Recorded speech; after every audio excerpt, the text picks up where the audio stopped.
जय माता दी। नवरात्रि में ये 8 संकेत मिले तो समझ जाना माता रानी आपके घर आ चुकी है। सभी भक्तों को जय माता दी। सभी के नौ दुर्गा जो 9 व्रत चल रहे हैं वो बहुत अच्छी चल रहे होंगे माता रानी की कृपा से। तो आज हम बात करेंगे कौन से ऐसे जो संकेत हैं जो जब मिल जाते हैं तो आप ये जान सकते हैं कि जो माता रानी का आशीर्वाद है वो आपको मिल चुका है। सबसे पहले बात करेंगे जो ज्वारे हम बीजते हैं मिट्टी में माता रानी के, अगर वो आपको तीसरे ही दिन नज़र आ जाते हैं तो आप ये समझ लेना कि माता रानी आपके साथ है।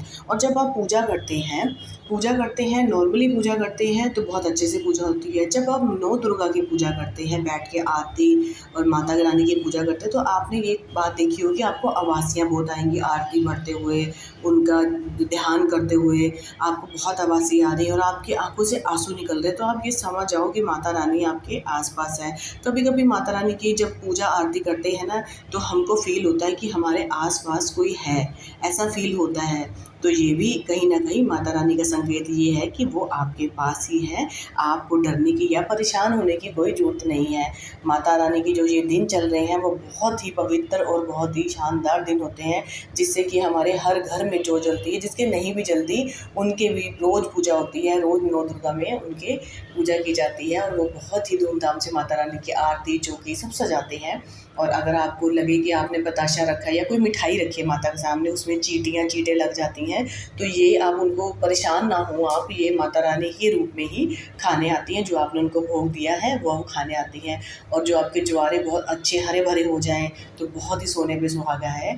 और अगर आपका दूध उबल जाता है तो आप जैसे मान लो नौ दुर्गा में आपने दूध रखा है, वैसे आपका कभी नहीं उबला है और आपका अचानक से दूध उबल जाए, ये भी शुभ ही संकेत होते हैं। और आपने कभी देखा हो आपके घर में वैसे आपको कभी छिपकली दिखाई नहीं देगी, और अगर आपको नौ दुर्गा में छिपकली दिखाई देती है तो ये भी कहीं ना कहीं माता रानी के संकेत होते हैं। ये कुछ छोटी छोटी बातें होती हैं जो हमें अपने जीवन में जान लेनी चाहिए। कभी कभी नहीं पता होता है, जब हमें पता चलती है तो ये इन बातों पे ध्यान देना चाहिए, जिससे कि हम जो पूजा पाठ कर रहे हैं वो माता रानी स्वीकार कर रही हैं और अपना आशीर्वाद हमें, हमारे परिवार, हमारे बच्चों को, हमारे बड़े बूढ़ों को, सबको अपना आशीर्वाद दे रही हैं। और अगर ये वीडियो आपके पास आई है तो आप बहुत किस्मत वाले हैं, बहुत लकी हैं।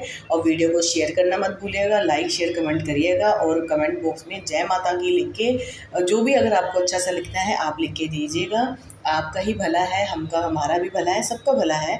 माता रानी के नाम पे अगर आप जय माता भी लिखते हैं तो ये भी बहुत अच्छी बात है कि आपके मुँह से कम लिखने में जय माता दी निकला। और सभी को एक बार जय माता दी, जय नौ दुर्गा, जय माता दी।